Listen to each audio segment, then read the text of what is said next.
Earlier this year, Yasir Qadhi flagged one of David Wood's videos for a copyright violation. David appealed it and won. On October 7th, I was flagged by Yasir Qadhi as well.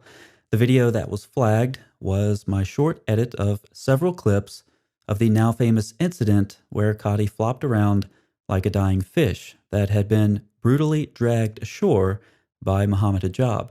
At first, I was naturally inclined not to care. The video had gone way beyond my channel to David's and others, and its content had been seen in one form or another by hundreds of thousands of people, at least. Job done. And copyright appeals take time that I don't have. However, I noticed a trend. Several other people said the same thing happened to them. So Yasir Qadhi's mission on social media is to remove all traces of his disastrous interview, even if it requires dishonesty, such as false copyright flags. So, Yasir Qadhi, let's take a copyright quiz. In order to make a valid copyright complaint, what is at least one thing that you must have?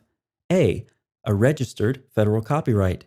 B, a registered federal copyright. C, a registered federal copyright. D, a registered federal copyright. Now, I'm sure that every single viewer knows the answer to this question, except for Yasir Qadhi. But in order to make a valid copyright complaint, you need a registered federal copyright. Now, for question number 2. This one's also for Yasir Qadhi. At the time of filing your copyright complaints, did you have a registered federal copyright for the video I used where you flopped around like a dying fish? A, no. B, no. C, no. Or D, no. That's right. The answer is no.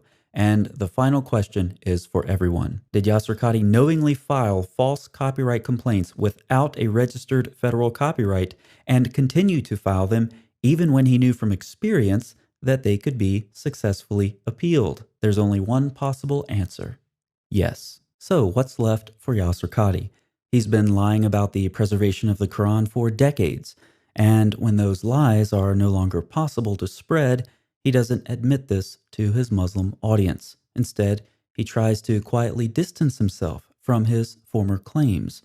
When directly questioned about the subject in a live stream with Muhammad Hijab, the usually articulate Yasir Qadhi flounders for over 20 minutes in one of the most awkward attempts of evasion I've ever seen.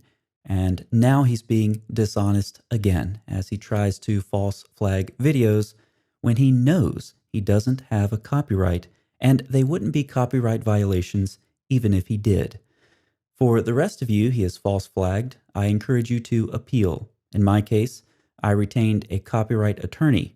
I wanted to learn more about the process and how it works both at the federal level and on the YouTube side, and I wanted to use that knowledge to help out other channels who have been false flagged as well.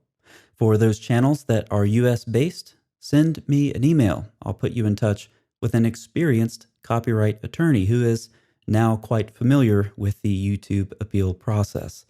And for everyone who has been false flagged, I encourage you to appeal it through YouTube. Let's fight this fraud. Now, as for the video in question, it has been restored on my channel. I've even updated the title, but there's still one problem. The video only has about 44,000 views. So be sure to watch the video and share it all around, even if you've seen it, because at this point, fighting against Qadhi's dishonesty is a matter of principle, something he has evidently abandoned.